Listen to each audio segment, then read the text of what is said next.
काही लोकांना मनोजदादांच्या आणि मराठा द्वेषाचा कावीळ झालेला असल्यामुळे जाणून बुजून शिंदे साहेबाचे मंत्री इथं आले आणि मग आंदोलन सुरू झालं. अशा प्रकारचं वक्तव्य ऐकायला भेटलं ते अतिशय चुकीचं आहे.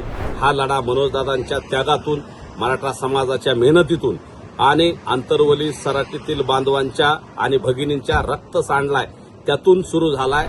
पारसकर नावाचा व्यक्ती जाणून बुजून मनोजदादावर पुन्हा अधूनमधून बरळत असतो. कालही बरळलाय. त्यालाही सांगणं तू तुझ्या पद्धतीनं महाराज म्हणून काम कर.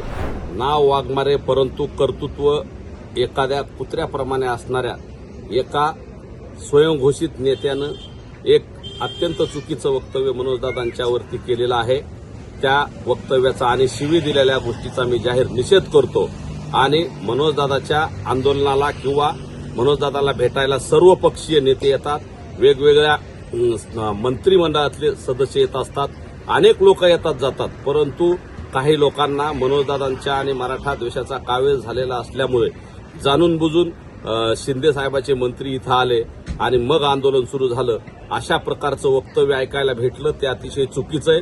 हा लढा मनोजदादांच्या त्यागातून, मराठा समाजाच्या मेहनतीतून आणि आंतरवली सराटीतील बांधवांच्या आणि भगिनींच्या रक्त सांडलाय त्यातून सुरू झालाय आणि तो पुढे जातोय. परंतु जाणून बुजून हा लढा यशस्वी होत असताना, 2.5-3 वर्ष होत असताना आजही आंदोलनाची आणि लढ्याची तीव्रता तितकीच व्यापक आहे आणि प्रचंड प्रमाणात काल एक बैठक का असताना सुद्धा सभेत त्याचं रूपांतर झालं.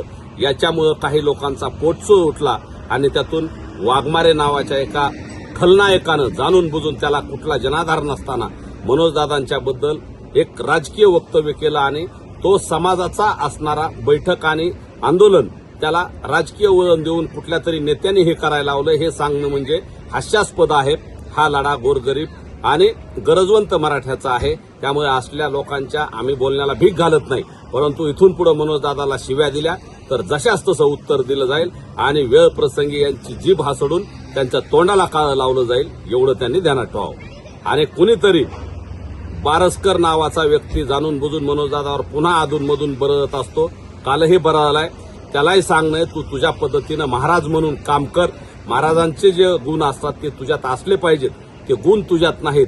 तू महाराजांचं नाव महाराज म्हणतो आणि कृत्य मात्र एखाद्या खलनायक असलेल्या व्यक्तीसारखं करतो. त्याच्याही या वक्तव्याचा मी जाहीर निषेध करतो.